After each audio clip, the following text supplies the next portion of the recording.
국어학을 전공하고 대학 강단에 선 지 25년이 훌쩍 지났습니다.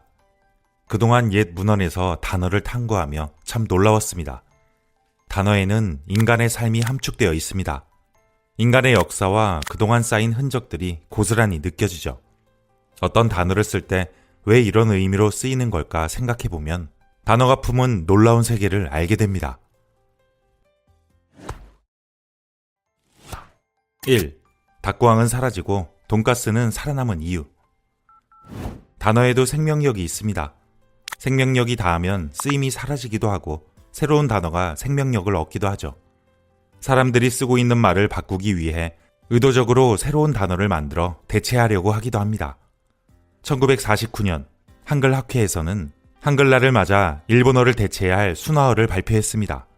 그중엔 닭고항을 대신해 외짠지를 사용하자는 내용도 있었습니다. 그러나 외짠지는 대중의 선택을 받지 못해 널리 쓰이지 못했습니다. 사람들은 여전히 일본어 닭고항을 썼습니다. 1955년 일본어 순화 조치가 다시 행해졌는데 이번에는 국어 연구기관이 아닌 오늘날의 경찰청에 해당하는 치안국에서 조치를 시행했습니다. 아마 일본의 말과 글이 우리나라 사람들에게 심어놓은 생각과 문화를 바꾸기 위해서였을 것입니다. 말은 사람들의 생각과 행동을 바꿀 정도로 영향력이 강하기 때문입니다. 이번에는 닭고항을 대신해 단무지라는 단어를 제시했습니다. 외짠지와 다르게 단무지는 대중에게 받아들여져 널리 쓰이게 되었죠. 여기서 잠깐, 단무지는 무슨 뜻일까요? 1950년대까지만 해도 지라는 말이 많이 쓰였습니다. 오이로 담근 김치를 오이지라고 하듯 무로 담근 김치를 무지라고 했고 단맛이 강하기 때문에 앞에 단을 붙여 단무지라는 이름이 만들어지게 되었습니다. 당시 우리말로 대체하려고 했지만 언중의 선택을 받지 못하고 지금까지 계속 쓰이는 일본어도 있습니다. 1972년 서울시에서는 요식업소의 메뉴를 우리말로 고치도록 시정명령을 내리고 이를 지키지 않으면 영업정지 등 행정처분을 하겠다고 경고했습니다. 그러나 강력한 조치에도 돈가스와 우동은 살아남았습니다. 돈가스의 경우 1996년까지도 문화체육부에서 돼지고기 너비 튀김 등으로 대체하려고 했지만 현재까지 여전히 돈가스로 쓰이고 있습니다.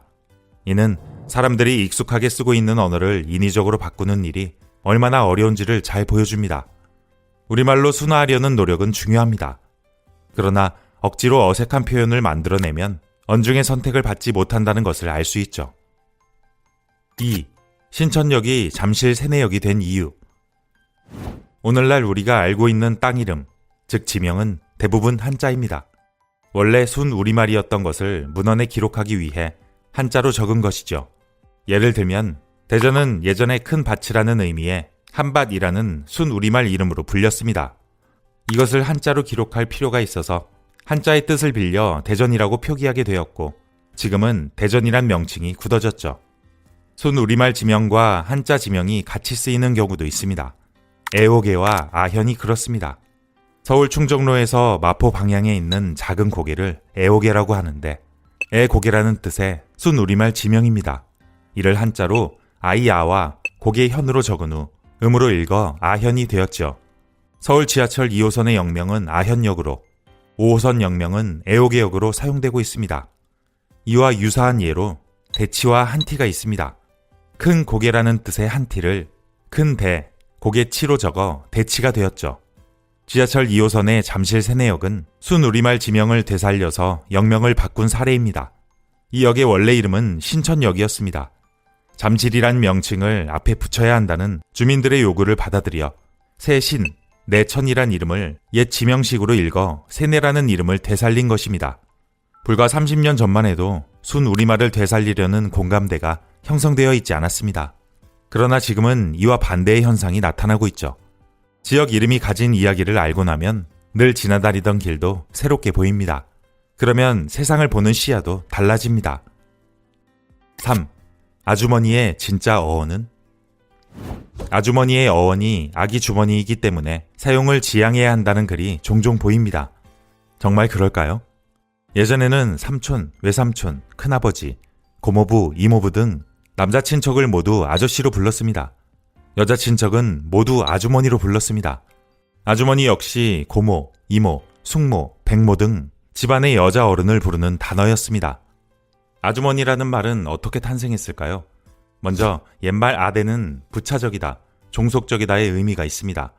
아비 앞에 아시부터 아다비, 아자비가 되었고 이것이 변형을 거쳐 아저씨가 되었습니다. 아저씨는 부수적인 아버지라는 뜻으로 남자 친척 전반을 이르는 말이었죠. 여자의 경우 어미의 아시부터 아더미가 되었습니다.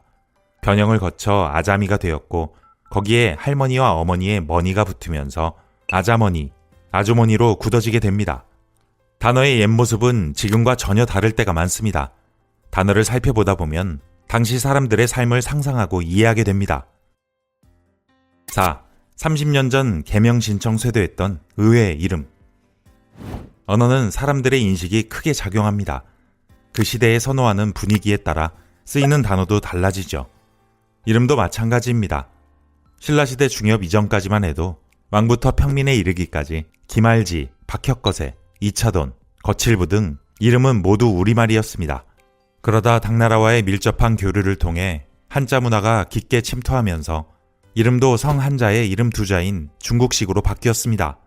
1980년 전후로 중국식 제도의 영향을 받은 이름 제도에 대한 반론이 나타나며 나래, 나루 등 순 우리말 이름을 쓰자는 주장이 힘을 얻었습니다.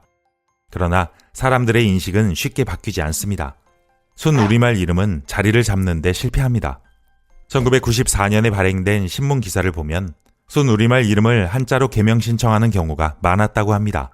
개명 신청의 주된 이유는 놀림 대상이 된다는 것이었고 개명 대상에 오른 이름은 하늘, 담비, 우람, 이슬비, 하나, 아람 등입니다.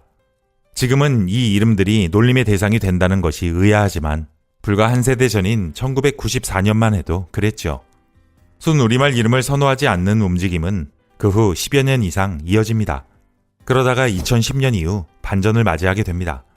2013년 이후 10년간 순 우리말 이름이 매년 꾸준히 증가한 것입니다. 요즘은 노아, 마리, 제니처럼 외국식 이름을 한글로 쓴 이름이 유행입니다. 국제사회가 되며 일어난 변화입니다. 이처럼 시대의 흐름에 맞춰 이름도 변화합니다.